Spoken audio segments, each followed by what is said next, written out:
And because of many planned protests over the weekend, some events were shortened or canceled altogether. That includes the Farmers Market and Atwood Fest. Yeah, and there are no signs that these protests are anywhere close to coming to an end right now. So we do want to bring in our Ellie Pomerleau, who is live this morning from that memorial on Willie Street and Baldwin Street. And Ellie, since Wednesday, this memorial has just continued to grow day after day.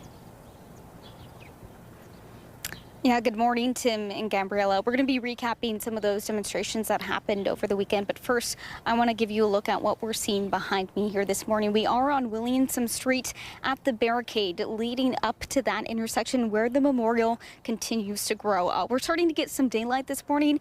It's quite far in the distance, but you may be able to see there is a statue now standing outside of the intersection. There's now some porta potties up, some tents. We are out closer to that memorial this morning before we were asked to leave. Over there, we saw the amount of candles and flowers growing this morning. We also saw a table set up with beverages, and people still remain at that intersection. But now I want to tell you a little bit more about what went down over the weekend. As we mentioned, Atwood Fest canceled, the Dane County Farmers Market, the timing on that was shortened. So let's take you there. Again, they had planned to close early ahead of anticipated protests at the Dane County Farmers Market on Saturdays, with organizers saying that they're mourning with the community and business cannot go on as usual. As you can see in that video there, crowds did still come out to the market, but there were shortened hours. And then as the market ended there, protesters, they did gather on Capitol Square to call for justice for Ruiz.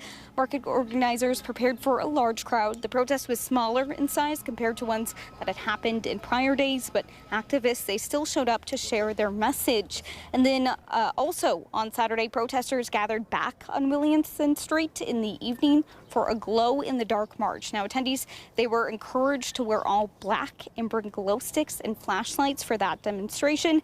And then later that night, hundreds of people and dozens of vehicles, they went on State Street for another demonstration. Drivers honking their horns, as you can hear there. Some cars even played recorded police sirens as well. Now, the investigation into the shooting continues. We don't have any updates on that, unfortunately, to share at this time, but we're going to continue to be out here throughout the morning and bring you any updates as that memorial continues to grow. For now, reporting live in Madison, Ellie Pomerleau for 15 News.